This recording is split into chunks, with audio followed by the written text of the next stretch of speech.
وحتمي عيانتي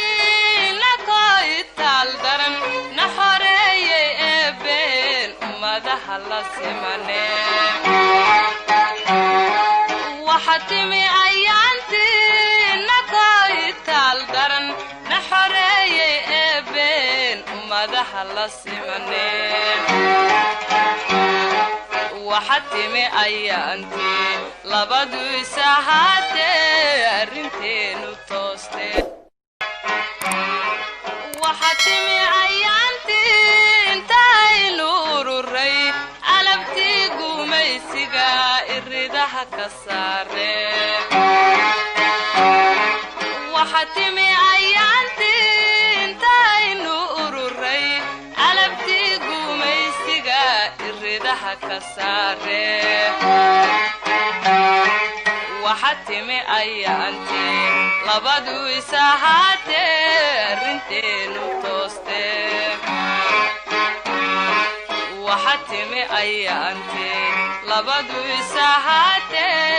رنتين وتوستي بليو لحنا سنة كبعدي يا wax aad u yar haddana marka si loo eegaado badan garif nabad baan doonaynaa gumeysi baan iska soo qabanaa gumeysiga waddanka laga saar ka bacdi ayagii baa xil la kala turtuur Soomaaliyeed maxaa lagu sameeyay maanta in dadkaaga meelaha waxaan ku leeyahay hilibkaas sida ay maxay ahayd hilib sida hilibka ay ugu goosato oo dadkii intay tahriibeen meel walba kale adduunka waddanka Soomaaliya joogto ku balanbalsan ku xisantay maxaa taa ka dhigay dawladnimada shalay idinka dad san soo yiri maxay cadawga la inaga saar waxaan oran maanta shalay ka saarayeen oo isku idil joogay diin daaminaysan maanta ku sugantii way maanta waxba ahaan leeyeen waxa doontaan ahaada laakiin anaga dad idinka kaan dhigay dhalinyarta dan hay afar dhalinyarta dan ku hadlay anaga odayaashiga halkaan dhigay balanbalkii silcan ugu wacad laakiin waa tan waxaan ku laga baxaya waxaan oran lahaa dhalinyaro waddanka idinka ee maanta wax ka dhigi kara xal u arkay waxaan ku odayaashu maanta xilkiisii iska haysidii maalintii waxaan ku xarmeeda la qaatay la hadda taagan dhalinyarta may wuxuudii aawe nin wax soo bartay oo 7 sano wax baranayeen ama 5 sano wax soo baranayeen waxbarashadiisu ku soo noqday halkii maanta qabyaalad iyo qurun iyo dagaal